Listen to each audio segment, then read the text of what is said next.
Magandang araw sa inyong lahat. Welcome po sa aking YouTube channel. For today video guys, kukunin po natin iyan, yung plant pot na ito.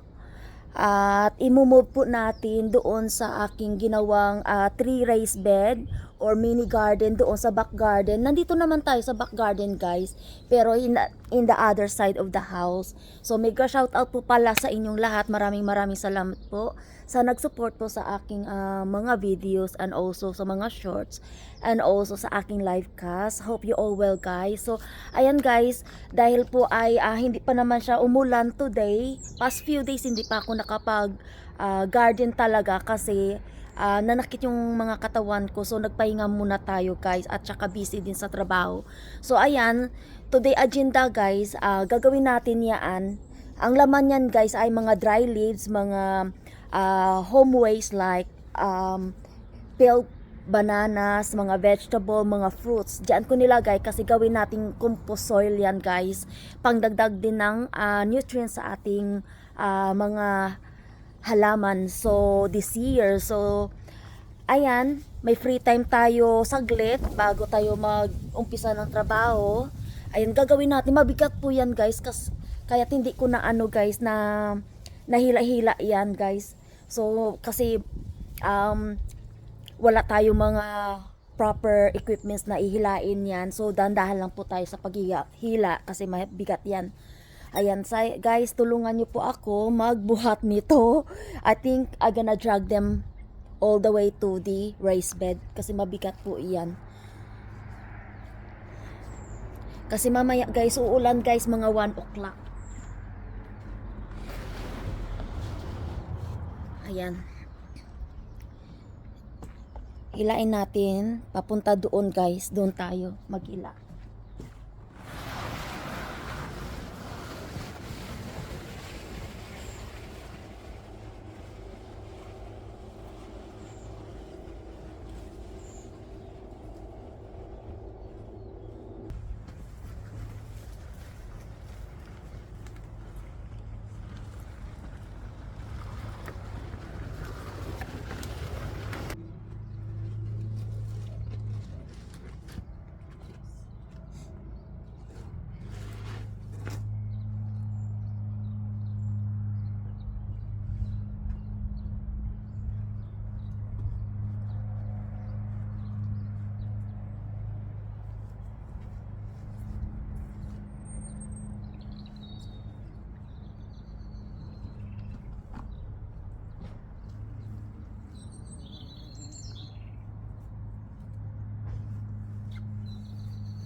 So this is our 4th day guys.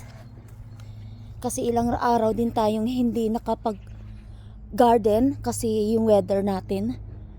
So ayan na. Konti na lang guys. Gamitin lang muna natin lahat ng mga plant pot na may mga soil from last year na ginamit ko po.